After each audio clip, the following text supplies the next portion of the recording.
Oke, lanjut. Kalau kata suami saya, Ustadz, amal yang paling bikin orang bahagia itu adalah lihat kamu senyum juga udah happy. Sih.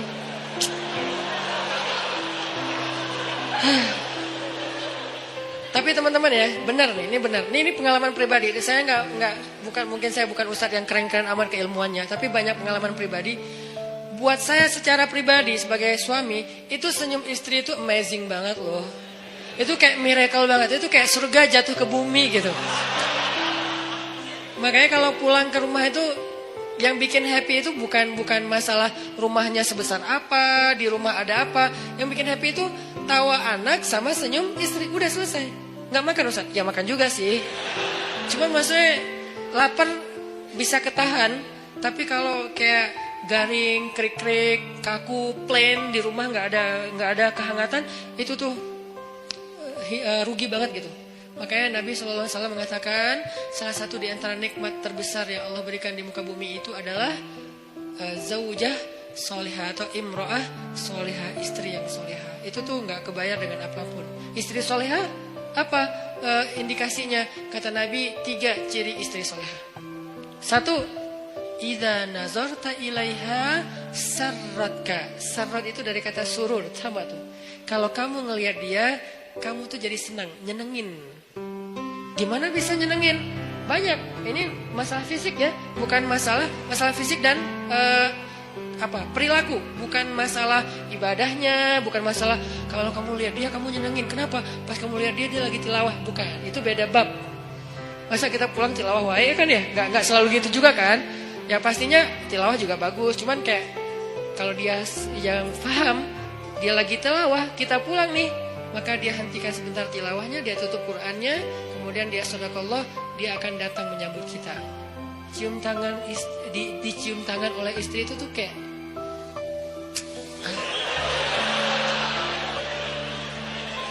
gimana? Masih mikir mau tetap menjomblo? Itu tuh beda banget loh. Pernah dicium tangan oleh anak kecil? Rasanya gimana? Kita kayak ngerasa dihormati gitu kan? Kalau anak kecil cium tangan kita aja kita ngerasa kayak dihormati. Ini orang dewasa loh yang cium tangan kita. Dan dia tuh kayak cantik gitu, habis dandan gitu terus cium tangannya tuh kayak lembut gitu, tulus banget gitu kan ya. Gitu. Itu udah selesai lah udah. Nah, jadi moral of the story-nya terutama buat cewek-cewek, kalau kalian pengen dapat pahala yang tadi kata Nabi, sururun tudkhiluhu ala qalbi akhik, maka bahagiakanlah hati suami kalian. Ustaz, mana suaminya? Niatkan. Tadi kan di awal kita bahas niat. Ustaz, saya kalau punya suami tiap hari saya cium-cium tuh tangannya Ustaz. Dapat pahala. Ustaz, saya akan berdandan untuk dia. Dandan syariah. Dandan syariah itu namanya apa? Tazayyun. Dandan yang tidak syariah namanya tabarruj. Kita nggak akan tabarruj. Kita dandannya buat suami. Pakai semua yang dia senengin. Pakai body lotion yang dia senengin. Fruity apa segala macam. Durian kayak apa kayak. Rasa durian pakai. Ya nanti begitu. Enggak sih. Strawberry mungkin yang biasanya kan ya. Jadi kayak fruity tapi rasa strawberry. Karena kalau saya senengnya body lotion, fruity, strawberry. Kalau kayak parfum saya senangnya yang kayak vanilla gitu. Jadi dia kalau beli parfum carinya vanilla. Kalau beli body lotion nyarinya strawberry. Kenapa? Itu yang saya suka. Dan itu yang saya mau bayar. Yang lain saya nggak mau bayar. Makanya oh ya transfer aja bayar gitu kan. Sehingga kayak kan biasanya dia kalau dia paham mungkin dia akan pakai di sini terus digituin gitu kan, pakai di sini. Kenapa? Tahu kan kenapa pakai di sini? Udah nggak usah dibahas. Itu tuh pahala loh. Itu bukan cuma bab dandan, itu tuh pahala banget tuh. Aku habis pakai vanilla loh, mana? Nggak kerasa yang di sini. Terus yang udah. Aduh, kasihan ganti nih gara-gara ini nih. Akhlak Nabi itu bisa buat orang yang benci sama beliau jadi jatuh hati kepada beliau. Kalau kita udah jatuh hati jadi benci. Kebalik. Nabi orang yang marah kepada beliau jadi jatuh cinta. Kita hampir jatuh cinta jadi marah. Kebalik nih akhlaknya. Berarti kita harus belajar banyak nih dari Rasulullah tentang akhlak. Beliau tuh bisa bikin seorang perempuan yang suaminya baru terbunuh, ayahnya terbunuh, pamannya terbunuh, saudaranya terbunuh dalam perang Khaybar, yang dia bilang orang yang paling saya benci di muka bumi adalah Muhammad. Terus tiba-tiba yang namanya Muhammad datang menghampirinya di dalam tendanya, ditemani oleh beberapa orang sahabat.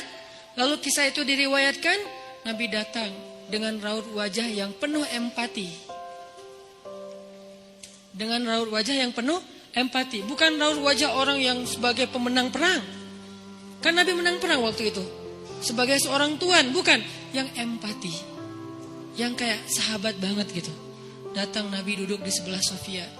Sofia diam aja, marah banget. Cuma dia gak bisa ngapa-ngapain karena dia berstatus tawanan perang. Mau gimana coba? Mau dia tusuk? Gak bisa, dia sendiri. Dan dia takut bahwa dia akan diperlakukan seperti umumnya orang memperlakukan tawanan perang. Karena dia belum paham, belum kenal Rasulullah. Dia kaget ketika Rasulullah SAW minta maaf sama dia. Kaget, gak ada cerita orang dalam perang yang menang minta maaf kepada yang kalah. Ada gak cerita kayak gitu? Gak ada tuh. Yang menang minta maaf sama yang kalah. Maaf ya, kami menang. Jangankan perang, sepak bola aja susah nyari yang kayak gitu kan ya. Ini akhlak nih untuk kita teman-teman di Bandung dengan Persibnya, nanti di Jakarta dengan apa Jakarta teh? Persijanya. Nanti yang menang siapapun yang tanding, maaf ya menang. Dari mana lo akhlak kayak gitu? Rasulullah sih. Karena yang itu lebih serius loh daripada bola. Bola kan cuma permainan, entertain, olahraga kan.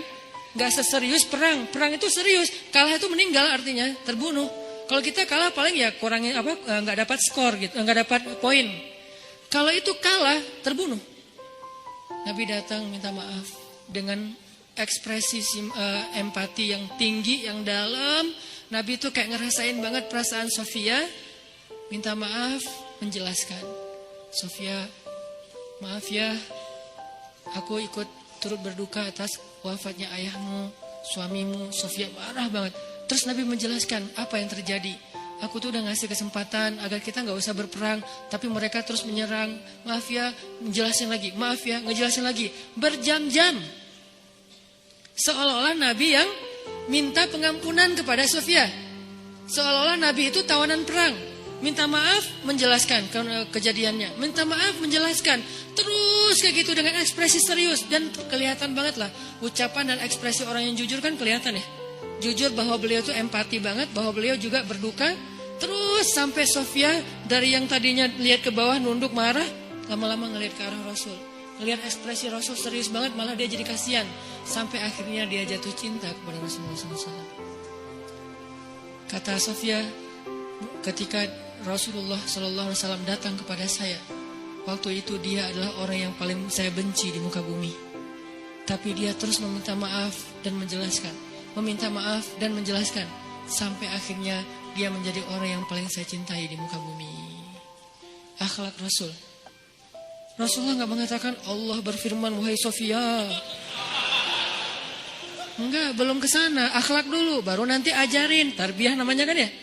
Sesungguhnya di dalam Al-Quran ada ayat tentang orang-orang yang kafir yang telah mati terbunuh. Enggak, Rasulullah tuh tahu. Jangan ngomongin tentang ayahnya yang mati terbunuh, ibunya yang pamannya, suaminya yang mati dalam keadaan kafir. Nabi enggak mau ngomongin itu. Kenapa? Menjaga perasaan Sofia. Kok masih dijaga sih perasaan? Kan mereka beda agama, mereka orang kafir. Inilah akhlak Rasul. Sehingga Nabi membahas yang membuat Sofia merasa kayak dihargai. Sebagai seorang janda, sebagai seorang perempuan, sebagai seorang yatim, sebagai seorang tawanan. Sehingga dia takjub dengan akhlak Nabi. Akhirnya dia cerita, ya Rasulullah, belum beriman udah manggil, ya Rasulullah, saya pernah bermimpi bahwa dalam mimpi saya melihat ada rembulan di atas kota Madinah, lalu jatuh ke pangkuan saya. Jibril turun bilang ke Rasulullah, apa maksud dari mimpi itu? Tahu gak Rasulullah apa maksud mimpi? Apa Jibril? Maksudnya rembulan itu kamu. Maksudnya dia akan jadi istri kamu di dunia dan akhirat. Rasulullah langsung, aduh gimana ya? Rasulullah juga orang yang ra'fah banget tuh. Bil mu'minina ra'ufun rahim tuh Rasulullah. Gak enak, kan dia masih janda baru meninggal suaminya. Masa saya lamar gimana ya? Kata Jibril, ya Rasulullah, Allah suruh engkau melamar dia untukmu, menjadi istrimu di dunia dan di akhirat. Rasulullah dengan gak enak hati mengatakan, Sofia, aku ingin melamar kamu. Sofia, gimana ya? Itu mah cewek ya. Saya mencoba untuk menghayati kisah ini dari angle cewek elegan ya, bukan cewek biasa. Oh boleh, nggak apa-apa sih, gue sih enggak. Cewek elegan. Cewek elegan, cewek terhormat, cewek yang soleha walaupun belum beriman, pasti dia gak akan bilang, Alhamdulillah, Masya Allah, A-nya panjang gitu kan ya. Terus pakai emoticon berderai-derai, enggak. Dia terhormat. Dia akhirnya, saya terserah gimana baiknya aja, menikahlah Nabi dengan Sofia. Modalnya apa? Akhlak. Bukan mahar yang besar, bukan akun sosial media followersnya paling banyak, bukan eksistensi, bukan gaya-gayaan, bukan datang bawa mobil mewah, datang bawa akhlak. Ini kayaknya modal kita belajar juga nih, gimana cara ngelamar calon istri, akhlak.